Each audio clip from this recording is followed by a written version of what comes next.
சாந்தினி பிரகாஷ், பிரியமானவள், ஈரமான ரோஜாவே சீசன் 2, வானத்தை போல, பாண்டியன் ஸ்டோர்ஸ் மாதிரியான சீரியல்கள்ல நடிச்சிருக்காங்க. இப்ப இவங்க ஜீ தமிழ்ல ஒளிபரப்பாகக்கூடிய சிங்கிள் பசங்க நிகழ்ச்சியில தங்கபாண்டியனுக்கு ஜோடியா நடிச்சிட்டு வராங்க. இந்த நிலையில தங்கபாண்டிய பத்தி பேசும்போது நடிகை சாந்தினி அவரை நல்ல மனுஷனா மாத்துறதான் தன்னோட நோக்கம் அப்படின்னு சொல்லிருக்காங்க.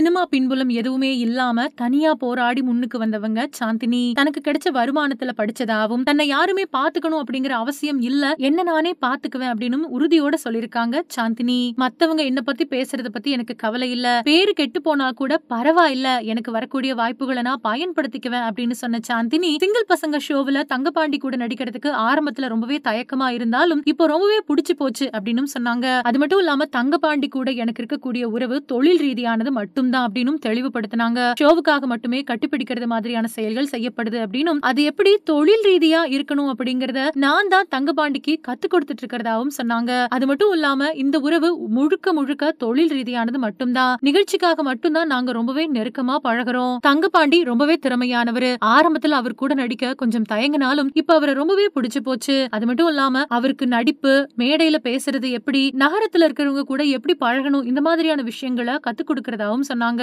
அது மட்டும் இல்லாம அவரோட கூச்சத்தை போக்கி தன்னம்பிக்கையை வளர்த்து அவரை ஒரு நல்ல மனுஷனா மாத்துறதுதான் என்னோட நோக்கம் அப்படின்னு சொன்னாங்க சாந்தினி. இந்த வீடியோவை பார்த்துட்டு இருக்கிற நீங்க சாந்தினி சொன்ன விஷயத்தை பத்தி என்ன நினைக்கிறீங்க அப்படிங்கறத மறக்காம கீழே இருக்கிற கமெண்ட் செக்ஷன்ல ஷேர் பண்ணுங்க. மேலும் இது போன்ற இன்ட்ரெஸ்டிங்கான தகவல்களை தெரிஞ்சுக்க நம்ம சேனலை மறக்காம சப்ஸ்கிரைப் பண்ணுங்க.